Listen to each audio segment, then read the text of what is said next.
He hadn't touched me in 3 months. Not a glance.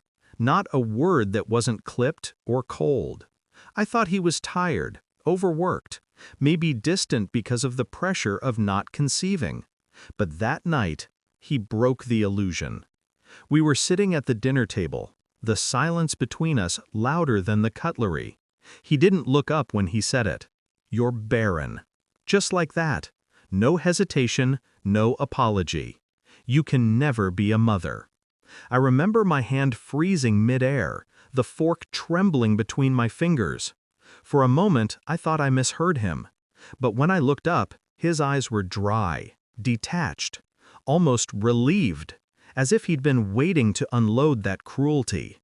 That was the night something in me died. Not my dignity, that I buried quietly, but my illusion of who he was. We'd been married 7 years. We were the couple everyone envied. Laughter at parties, matching smiles in photos. He used to hold my hand even when no one was watching. Used to kiss my forehead and call me his home.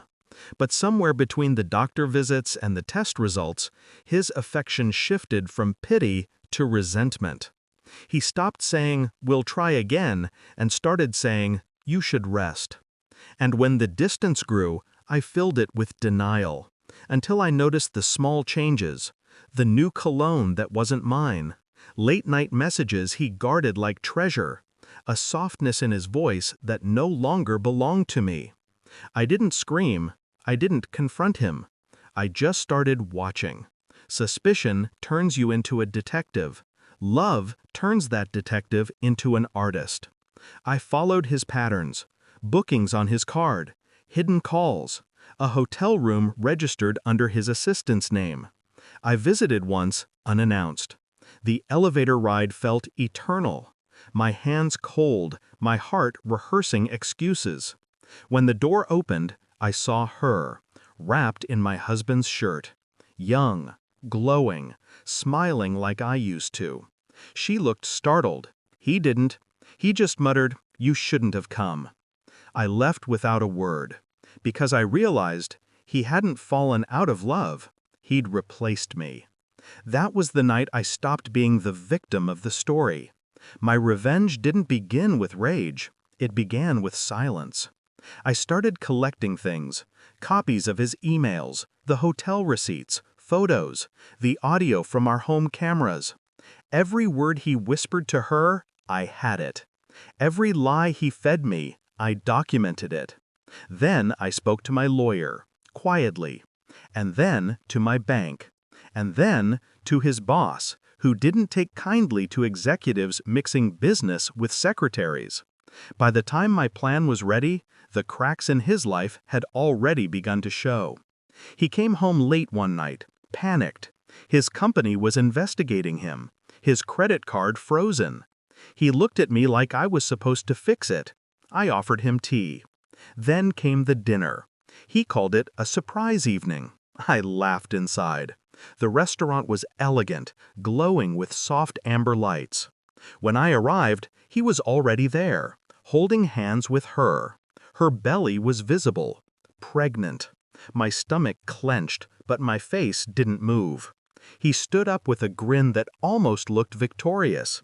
"Surprise," he said, and gestured for me to sit.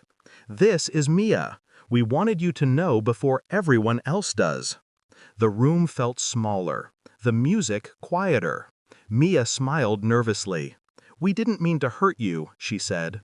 I smiled. "Oh, don't worry," I whispered. I already knew. He blinked, confused. That's when I placed the envelope on the table. "Congratulations, honey," I said softly. "This is my gift." He opened it. Inside, copies of his emails, hotel bills, photographs, and a single legal document, our finalized divorce papers. His face drained of color. He looked up, jaw trembling. You can't." I already did. I leaned forward. "You'll find the signatures of your board members there too. They've seen the evidence. The affair with your subordinate, the misuse of company funds for your little getaways." Mia's fork clattered to the floor. He looked like a man watching his world burn and realizing the match was lit months ago. I stood up slowly. By the way, I added, the house, the cars, the savings, all under my name now. You signed those over to me when you thought you were helping me feel secure. Remember?